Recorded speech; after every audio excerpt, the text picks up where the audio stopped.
Every day, something dramatic happens in the Caribbean that affects our lives. We'll give you the details. We'll give you the facts on Caribbean Perspective with Eddie Frederick.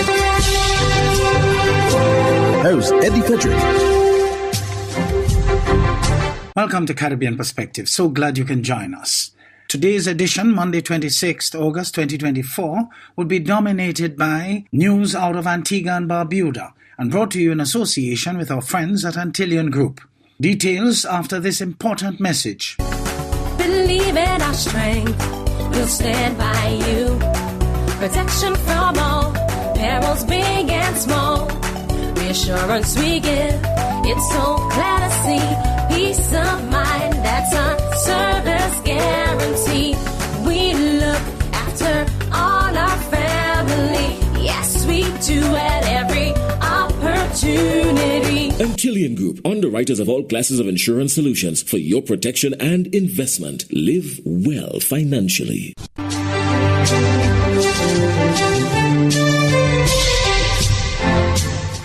Welcome back.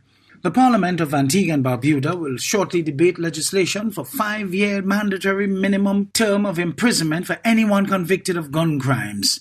The announcement was made by Attorney General Frederick Benjamin during an exclusive interview with ABS News. Sir Frederick also says the government respects the principle of separation of powers. Therefore, judges would apply their mandatory sentence as they see fit. The Attorney General says the administration will be relentless and resolute as the spate of violent crimes requires a tougher legislative response. ABS's Teresa Goodwin filed this report. Harsh laws to deal with harsh situations. We must meet the situation as it presents itself. I shall not shirk with my responsibility. The Public Safety Minister outlined in the government's resolutory response to crime, echoing the comments of Prime Minister the Honourable Gaston Brown's national address on Tuesday. Increased penalties for gun-related offences and a mandatory minimum prison sentence of 5 years is among the measures the minister outlined in an exclusive interview with ABS News on Thursday. This is no joke. Antigua will return to be a safe country for all of us to live. There will also be a stop and search exercises conducted both day and night and heavy police presence in crime hotspots. We are also aware, my friend, that it appears that it is the young people in the country who are involved in crime. Our records show that they are responsible for over 85% of the crimes being committed in the state. Anti-gang legislations aimed primarily at curbing the proliferation of gangs in various parts of the country will also be tabled in Parliament shortly. We are well aware that there are gangs in the Villa area, in the Ovals area, down in the Grace Farm area, over in Golden Grove, Browns Avenue area, and other parts of the island. So we are aware and will be having programs to arrest that growth. The minister also expressed gratitude to members of the public who have been providing useful information to the police. He emphasizes the police are also duty-bound to protect themselves if they are attacked by criminal elements. If the police are doing their duties and any person has a firearm and those persons fire on the police will be duty-bound to defend themselves. Teresa Goodwin, ABS News. In the meantime, minors in Antigua and Barbuda will soon be prohibited from being on the streets beyond certain hours unless they are accompanied by a parent or guardian. The government is moving to implement a curfew, which will require a law to be passed in Parliament. Curfew passes will be used for cases requiring an exemption. Myrtle Bruno Hodge of ABS News reports. While the cabinet debates the exact hour of the curfew for minors, one thing is for certain: a curfew will be imposed. That's the assurance coming from the Attorney General and the Public Safety Minister, Honorable Sir Frederick Benjamin, in an exclusive interview with ABS. We are now deciding the hours of the curfew. One view is that it's from 6 in the morning until 6 in the night, to 6 in the morning. There are the views, the 9 or the views 10. We have not yet determined the hours, but you can be sure of one thing, and that is that there will be a curfew in this state. The Attorney General explains these sanctions for those found in violation. Where children are found on the streets between the hours stipulated, they'll be taken to the police station on the first occasion. Parents are called in and warned. Some are of the view that on the next occasion we should deal with the parents severely. Others are saying we should have up to 3 occasions. Personally for me, once you're called in once and there is a recurrence, you should face the brunt of the law. The public is expected to assist the law enforcement in policing the curfew and reporting incidents of deviant behavior by young people. I would expect that persons in the community, if they know of little children walking around making problems, they have an obligation to call the police station and say, listen, this particular person is not taking care of his child. Or this kid from this home is also on the streets. Just call the police.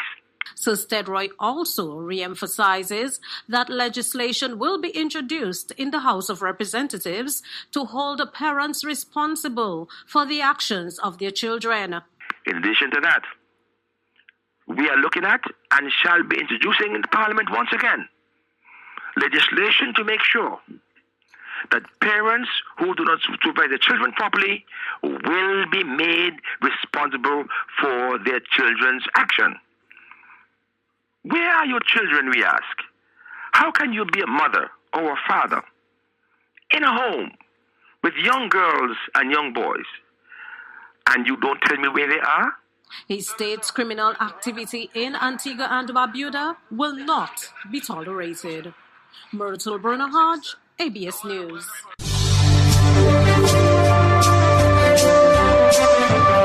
You're listening to Caribbean Perspective with Eddie Frederick, in association with our friends at Antillean Group, underwriters of all classes of insurance solutions for your protection and investment. Live well financially. The hurricane season is now upon us, so we as Caribbean people need to remember to think safety and be prepared. Avoid venturing outside during a storm or hurricane, especially if there are strong winds. Rooftops and other debris are often blown about and can cause great damage.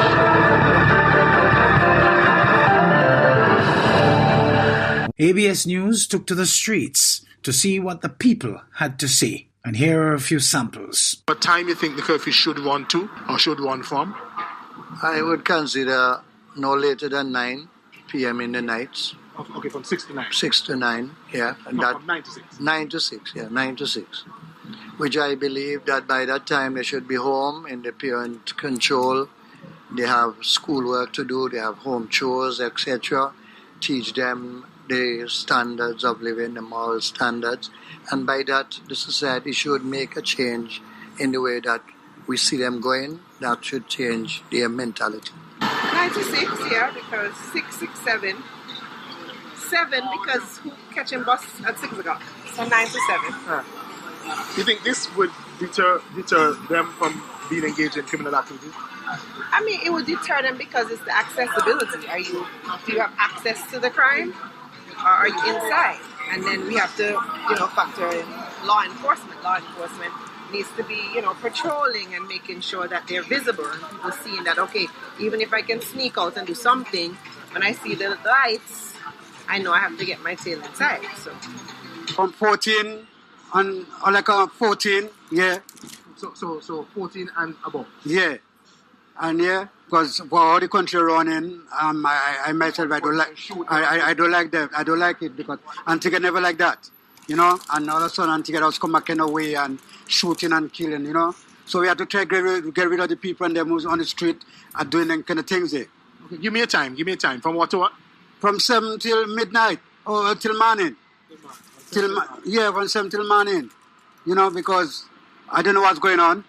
6 to 6. You think that will deter them from being a part of crime? As long as you put it in force, they will do. Do you think the curfew would work, would change anything? I think a curfew would change if parents are held accountable to making sure that curfew is enforced, yes. As in, crime that they say are being committed by young people? Yes, because if they're home, then you know exactly where they are. And then the crime rate should go down because you're controlling that movement of the children. So you're making sure that they're staying at home and not getting into any trouble or mischief. Yeah. When I was a child, 7 p.m., I had to be in the house by 7 p.m. 7:01, lock the door.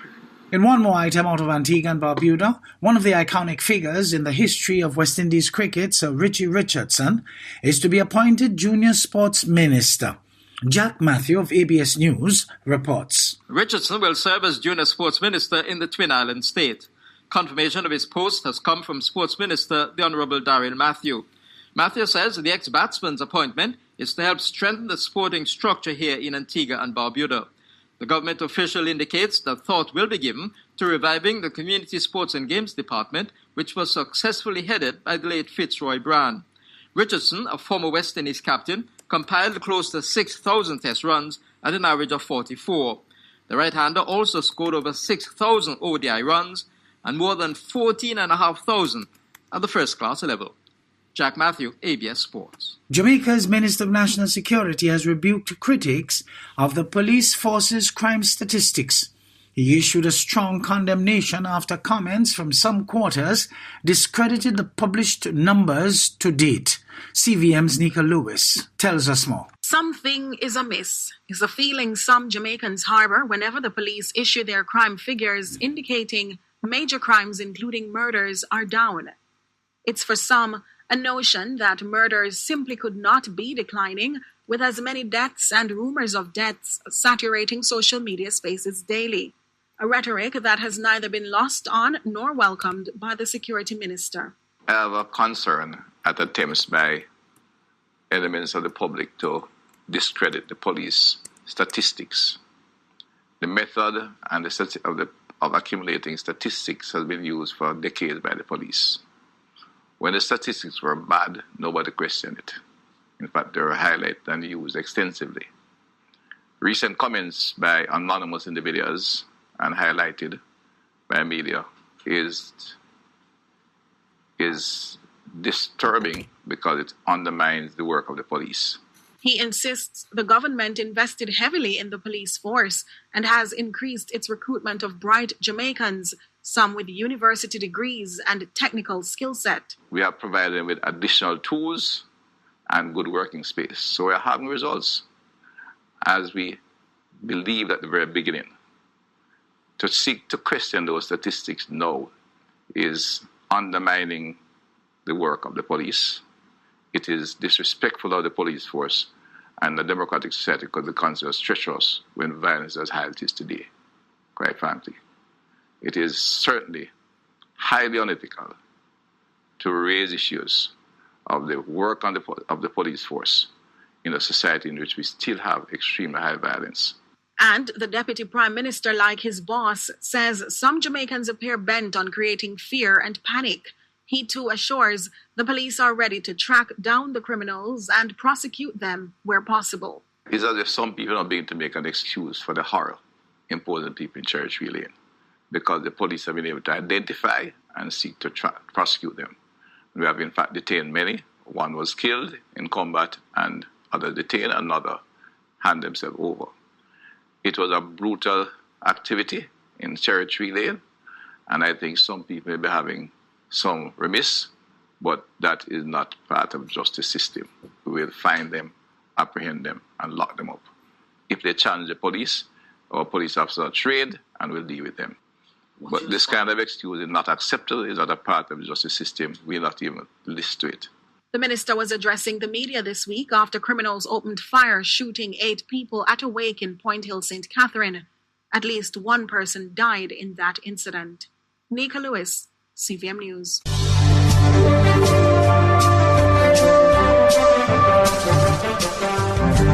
I am Eddie Frederick. This has been Caribbean Perspective, a whole new approach to highlighting developments in the Caribbean. In the meantime, please follow us on Facebook and subscribe to our YouTube channel for daily regional news and more, in association with our friends at Antillean Group.